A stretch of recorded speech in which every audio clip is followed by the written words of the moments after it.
수십억 원대 제복을 해보하는 여점은 12에서부터 시작된다.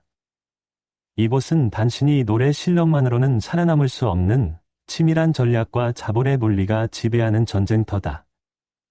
그 섬합을 여는 첫 번째 인물은 안정적인 수익 구조의 교과서, 장민호다. 장민호에게 대박 히트곡은 2억 5천만 원의 월 수익을 만드는데 필수 조건이 아니었다. 그의 무기는 폭발력이 아닌 신뢰다. 6월 한 달간 그는 단독 콘서트 없이도 기업 행사와 지역 축제 무대에 오르며 1억 원의 공연 수익을 올렸다. 광고계에서 그의 가치는 더욱 빛난다. 건강기능식품부터 자동차 브랜드까지 장기 계약을 통해 1억 2천만 원의 안정적인 현금 흐름을 확보했다. 광고주들이 그를 선택하는 이유는 단 하나, 그의 이름이 곧 지속 가능성의 상징이기 때문이다. 유행처럼 번지는 신인들 사이에서 장민호는 흔들리지 않는 블루칩처럼 꾸준함이라는 가장 무서운 무기로 자신의 가치를 증명한다. 고인은 기회를 헌금으로 바꾸는 연금술사, 안성훈이다. 미스터트롯 2불의 우승왕과는 단순한 명예가 아니었다. 그것은 곧바로 현금화할 수 있는 3억 원짜리 스크였다. 그는 이 티켓을 조금도 낭비하지 않았다. 우승의 열기가 식기 전에 곧바로 알로패치 광고 모델 계약으로 8천만 원을 벌어들였고 울산 콘서트와 해외 심사위원 활동 등을 포함한 프리미엄 행사 라인업에 이름을 올리며 1억 8천만 원의 공연 수익을 창출했다. 최고의 타이밍에 발매한 첫 미니 앨범 러브스토리는 팬들의 지갑을 정확히 겨냥하며 4천만 원의 추가 수익을 안겨주었다. 안성훈의 성공은 왕관의 무게를 어떻게 상업적 가치로 전환하는지를 보여주는 가장 극적인 사례다. 파리의 진해섬은 기존의 모든 공식을 파괴한다. 그의 월수입 3억 2천만 원 뒤에는 대기업 광고주가 아닌 거대한 군대가 숨어 있다. 바로 그의 팬덤, 해성사란이다. 진해섬은 광고보다 팬과의 관계를 우선했고 이 전략은 놀라운 자생적 경제 구조를 만들어냈다. 현역가왕 2분 전국 투어는 팬들의 열기로 매진 행렬을 이루며 2억 5천만 원의 수익을 기록했다. 더욱 놀라운 것은 광고 수익의 내역이다. 그의 광고는 기업이 아닌 팬들이 직접 돈을 모아 집행하는 지하철 랩핑, 버스 정류장 광고다. 팬이 꼭 광고주인 셈이다. 이처럼 팬덤의 전략적인 앨범 공동 구매와 스트리밍 총공은 그를 방송이나 대형 광고 없이도 살아남는 강력한 존재로 만들었다. 그의 팬덤은 단순한 소비자가 아니라 그의 비즈니스에 투자하는 동업자다. 이처럼 하위권 순위는 각기 다른 생존 전략을 보여준다. 안정성, 기회, 그리고 공동체. 하지만 팬덤이 투자자가 될 수 있다면 한 아티스트가 자신의 이미지 자체를 명품 브랜드로 만들 때는 어떤 일이 벌어질까? 이제부터의 싸움은 돈이 아닌 격에 대한 것이다.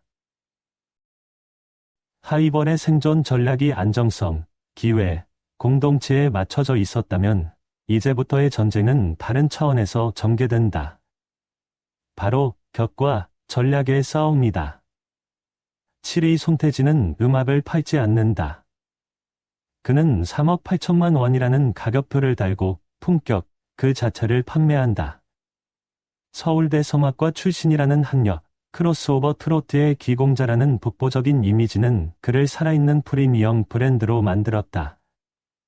그가 서는 무대는 단순한 공연이 아니라 하나의 문화적 이벤트로 격상되며 행사 단가 역시 최고 수준을 기록해 2억 원의 공연 수익을 안겨주었다. 브랜드들은 그의 고급스러운 이미지를 구매하기 위해 줄을 선다. 유기농 화장품, 이노랩, 건강식품, 메디웰 같은 프리미엄 브랜드와의 계약으로 1억 2천만 원의 광고 수익을 올린 것은 그가 단순한 모델이 아니라 소비자의 신뢰를 이끌어내는 가치 있는 얼굴임을 증명한다. 사실 그의 전략은 간단하면서도 대담하다. 그는 대중에게 다가가는 대신 대중이 그의 가치를 알아보고 따라오게 만든다. 10만 잔 이상 팔린 그의 앨범이 받은 한터 차트 브론즈 인지는 이 전략이 얼마나 강력한 팬덤과 결합되어 있는지를 보여주는 증거다. 그의 전략은 명확하다. 대중성 대신 희소성을, 접근성보다 품격을 내세워 자신만의 시장을 구축하는 것이다. 여러분이라면 대중적인 인기와 희소성 있는 가치 중 무엇을 선택하시겠는가? 다른 가수들이 무대 위에서 땀 흘리며 출연료를 받을 때 유비 영탁은 조용히 저작권료를 챙긴다. 이것이 그가 4억 5천만 원을 벌어들인 진짜 비밀이자 그를 단순한 가수가 아닌 사업가로 만드는 핵심이다. 그는 자신의 음악 세계를 직접 설계하고 생산하는 크리에이터형 아티스트다. 그의 수익 구조에서 가장 놀라운 부분은 바로 2억 원에 달하는 음원 수익이다. 이 금액의 핵심은 가창료가 아닌 그가 직접 작사, 작곡, 편곡한 수많은 곡에서 나오는 음악 저작권료다. 영탁에게 노래는 하룻밤의 공연이 아니라 평생의 연금인 셈이다. 과거 막걸리 브랜드와의 분쟁은 위기였지만 역설적으로 그가 가진 상업적 힘과 지적 재산권의 중요성을 모두에게 각인시키는 계기가 되었다. 이후 치킨매니아와 새로운 광고 계약을 맺으며 1억 원의 수익을 올리고 팟쇼 콘서트로 1억 5천만 원의 티켓 파워를 과시했지만 영탁의 진정한 힘은 바로 이 지적 재산권에서 나온다. 그는 노래하는 사람이 아니라 콘텐츠를 설계하여 부의 구조를 바꾸는 인물임을 몸소 보여준다. 그리고 5위에는 거대한 폭풍이 몰아친다. 미스터트롯 3분의 왕관을 쓰자마자 5억 5천만 원을 휩쓴 남자, 김영빈이다. 그의 성공은 타이밍의 예술이라 할 수 있다. 우승 직후 그의 소속사 전화기는 쉴 틈이 없었다. 광고주들은 지금 투자하지 않으면 늦는다는 극도의 FOMO, Fear of Missing Out에 사로잡혀 그를 잡기 위한 입찰 전쟁을 벌였다. 그가 다진 신선함과 새로운 시대의 얼굴이라는 상징성이 곧바로 2억 원의 광고 수입으로 연결된 것이다. 열기가 최고조에 달했을 때 시작된 미스터트롯 3분 전국 투어는 티켓 오픈과 동시에 전회 매진을 기록하며 그에게 3억 원이라는 막대한 부를 안겨주었다. 김영빈의 사례는 오디션 우승이라는 황금 티켓을 어떻게 가장 빠르고 완벽하게 현금화할 수 있는지를 보여주는 교본이다. 아직 정식 앨범조차 나오지 않았지만 그의 이름값만으로 이미 5천만 원의 음원 수익이 발생하고 있다. 그의 성공은 철저한 기획의 결과물이다. 김영빈은 가장 빠른 속도로 정상에 도달했다. 하지만 그 자리를 지키기 위해서는 속도와는 다른 종류의 무기가 필요하다. 4위의 남자가 무서울 정도로 갈고 닦은 바로 그 무기, 압도적인 물량, 말이다. 김영빈이 속도로 정상을 꿰찼다면 4위 박서진은 그와 정반대의 무기, 즉 압도적인 물량으로 자신의 제국을 건설한다. 그에게 무대는 예술이 아니다. 6억 원의 월 수입을 만들어내는 수학 공식이다.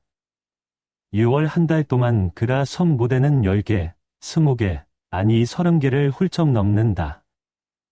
화려한 단독 콘서트나 대기업 광고는 없다.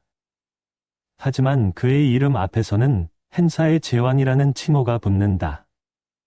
현역가왕, 전국 투어부터 이름 없는 지역 축제까지 그가 마이크를 잡는 곳이 곧 시산이 된다. 살인적인 스케줄을 소화하며 벌어들인 공연 수입만 무려 5억 5천만 원, 이는 그의 총 수입의 90% 이상을 차지한다. 광고나 음반 수익이 상대적으로 적다는 것은 약점이 아니라 오히려 그가 얼마나 철저하게 현장 중심의 전략을 구사하는지를 보여주는 증거다. 박서진은 증명한다. 가장 성실한 자가 가장 강하게 살아남을 수 있다는 것을.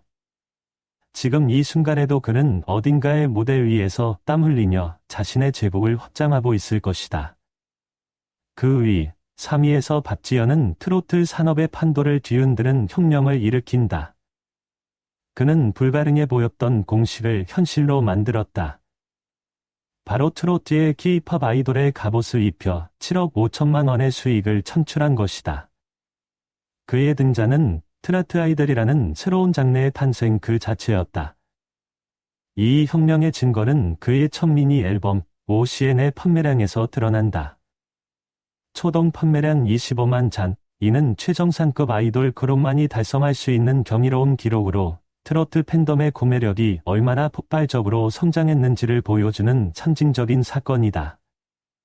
그의 힘은 앨범에만 그치지 않는다.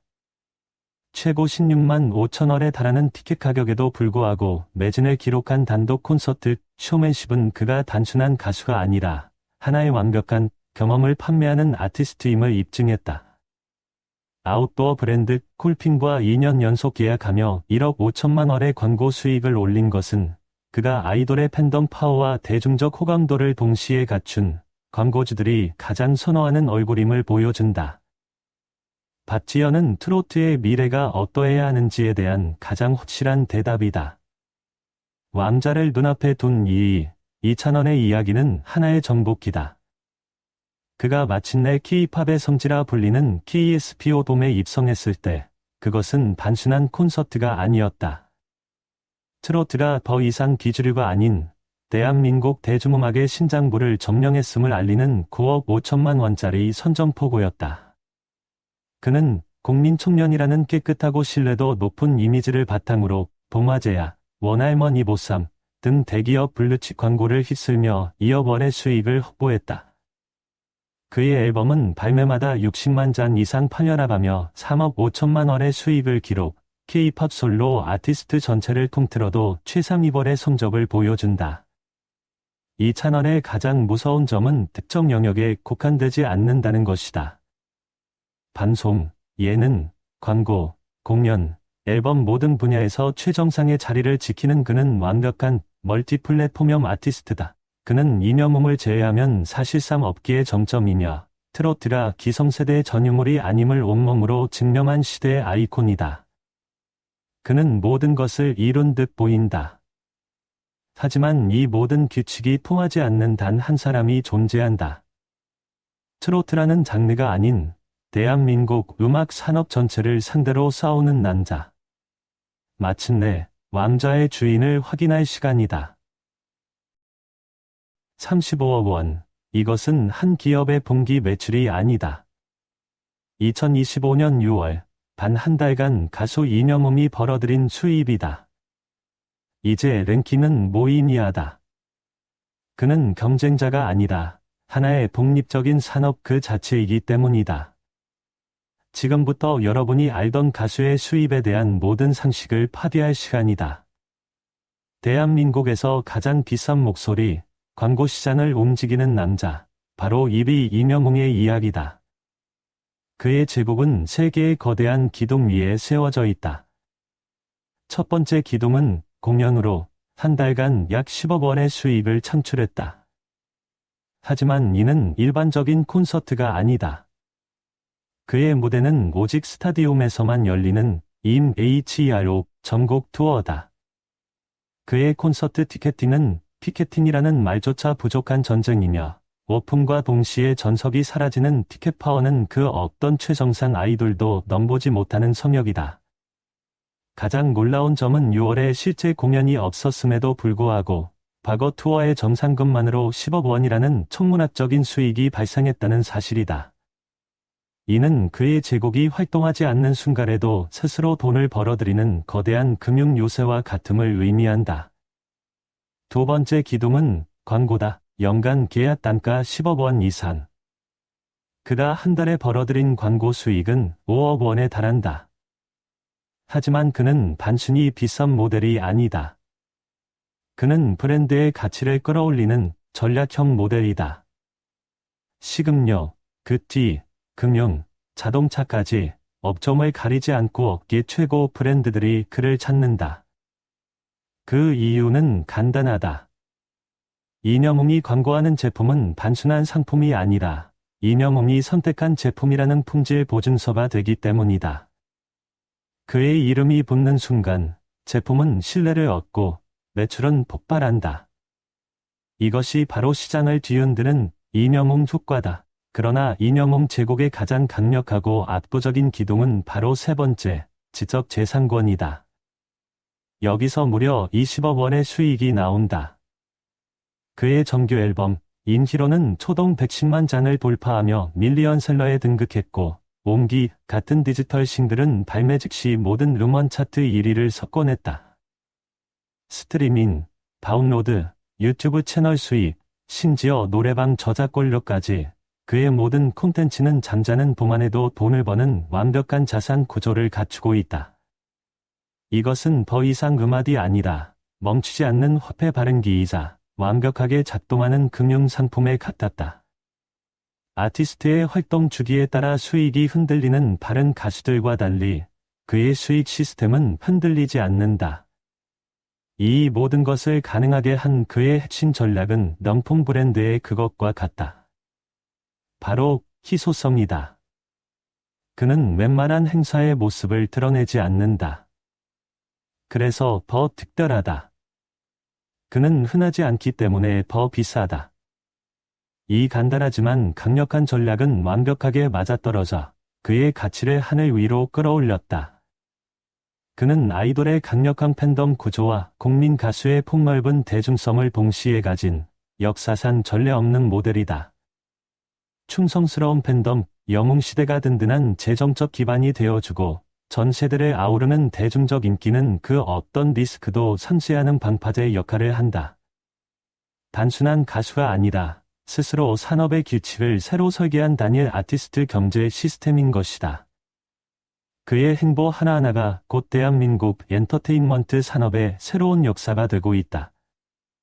대한민국의 음악 산업은 이렇게 말한다. 트로트 시장에는 여전히 많은 스타가 있다. 하지만 이명웅은 그들 중 하나가 아니다. 그 위에 독립적으로 존재한다. 이명웅이라는 독립 제국의 정점에서 내려와 2025년 6월 트로트 시장 전체를 종합하면 우리는 한 가지 분명한 사실과 마주하게 된다.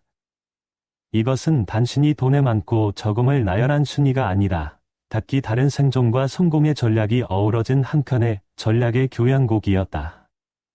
장민호의 끈질긴 안정성, 진혜성의 팬덤이 만들어낸 경제, 박서진의 땀으로 쌓아 올린 물량, 박지현이 도입한 K-팝 아이돌 공식, 영탁의 강력한 지적 재산권, 그리고 모든 것을 초월한 이명웅의 독립 제국까지.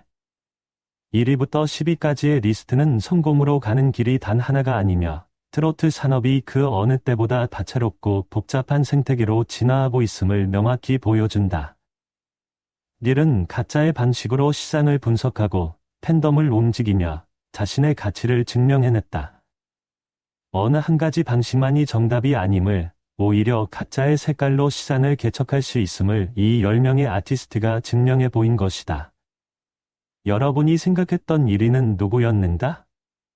아마 많은 이들이 이명웅을 예상했겠지만 그 과정에서 드러난 다른 가수들의 놀라운 생존 방식에 감탄했을 것이다.